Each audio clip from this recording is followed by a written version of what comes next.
नाथूराम विनायक गोडसे का जीवन भारतीय इतिहास के एक विवादपूर्ण और गंभीर विषय के रूप में जाना जाता है। वे महात्मा गांधी के हत्यारे के रूप में मशहूर हैं। इस वीडियो में हम उनके जीवन की एक विस्तृत चर्चा करेंगे। उनके बचपन से लेकर उनके विचारों और उनके जीवन की प्रमुख घटनाओं के साथ उनके व्यक्तिगत जीवन के पहलू पर भी गौर करेंगे। नाथूराम गोडसे का जन्म नाथूराम गोडसे का जन्म 19 मई 1910 को पुणे महाराष्ट्र में हुआ था। उनके पिता का नाम विनायक दामोदर गोडसे था, जो एक ब्राह्मण थे, और मां का नाम लक्ष्मीबाई था। शिक्षा और प्रारंभिक जीवन। नाथूराम गोडसे को शिक्षा प्राप्त करने का सुझाव दिया गया, लेकिन उन्होंने अपने प्रारंभिक जीवन में शिक्षा पूरी नहीं की और उन्होंने अपने पिता के व्यापार में मदद की, उनके साथ काम किया। राष्ट्रीय आंदोलन में भागीदारी। नाथूराम गोडसे ने राष्ट्रीय आंदोलन में भाग लिया और स्वतंत्रता संग्राम के दौरान भी विभिन्न आंदोलनों में शामिल हुए।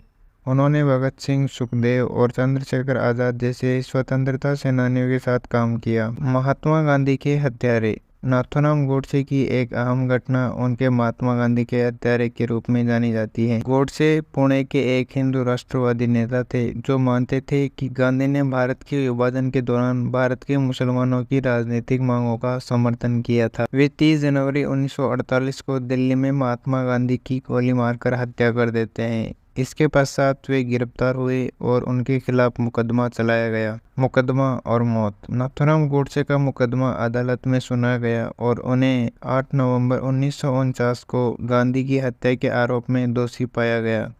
उन्हें फांसी की सजा सुनाई गई और वे 15 नवंबर 1949 को अम्बाला जेल में फांसी पर चढ़े। नाथूराम गोडसे ने भारतीय इतिहास के महत्वपूर्ण पलों में से एक को छू लिया और उनकी व्यक्तिगत जीवन की कई घटनाएं और विचार आज भी विवाद का कारण बनते हैं। उनका नाम भारतीय इतिहास में हमेशा एक विवादपूर्ण चर्चा का विषय रहेगा।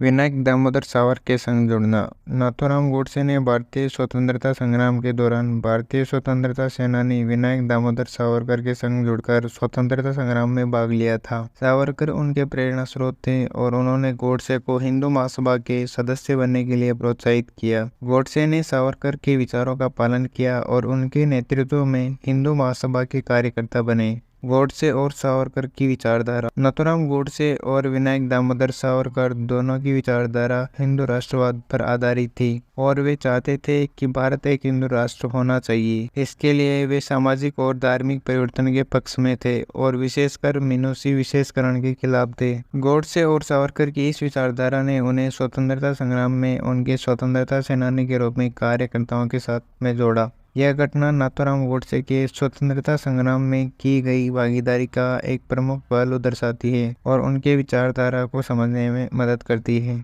नाथूराम गोडसे विनायक दामोदर सावरकर के आदर्शों के प्रति बड़े समर्पित थे और वे एक हिंदू राष्ट्र की ओर अपने प्रतिबद्ध थे।